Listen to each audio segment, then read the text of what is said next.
সকাল সকাল ব্রেকফাস্টে এত কিছু খাওয়ার পর আমাদের রিয়াকশনটা তো দেখতেই পাচ্ছেন। তারপরে আমরা চলে গেছিলাম রেস্টুরেন্টের পাশ দিয়েই নেমে তিস্তা নদীর পাড়ে। শুধু একবার ভাবুন তো, চারিপাশে কেউ নেই, আপনি আর আপনার বন্ধুরা, তাহলে সেখানে গিয়ে আপনারা কি করবেন?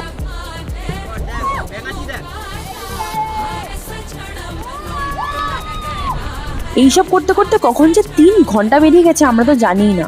তারপরে আর কি রওনা হলাম আমাদের হোটেলের উদ্দেশ্যে। এইসব করতে করতে আমাদের ভাইয়া বললো যে চলো একটা দারুণ জায়গায় নিয়ে যাবো, সেটা হলো একটা নার্সারি। আমরা ভেবেছিলাম নার্সারি আর কেমন হবে, এমনি গাছপালা হবে যে। তারপরে সেখানে গিয়ে যেটা দেখলাম সেটা আপনারা নিজেই দেখে নিন। এইখানে ঢুকে সবার আগে আমার মাথায় এসছে শিনচ্যানের কাঁটা লাগা মুভির কথা। আপনারা কে কে কালিম্পংয়ের এই নার্সারিটা এসছেন বলুন তো? তারপরে সোজা হোটেলে এসে ব্যাগপত্র রেখে আমরা চলে গেছিলাম খেতে। কালিম্পংয়ের মেইন মার্কেটে এই খাবার দোকানটা কিন্তু একদমই নতুন খুলে, যার এখানকার খাবার কেমন হলো অসাধারণ। ठीक है, एखानकार दादार साथे एकटू कथा बोले नी। भैया आप थोड़ा सा बता दीजिए डिटेल्स आपके दुकान का।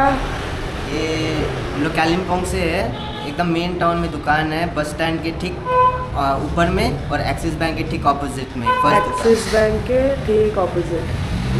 ठीक है, you all are most welcome. Please आइएगा, खाइएगा, रिव्यूज़ दीजिएगा। ऐसे ही आप लोग को खुश देख के अच्छा लगता है। Thank you. आप लोग खाना भी बहुत ही अच्छा बनाते हो और वेरी वेल भी। 8617327362 दुकान का नंबर यही है।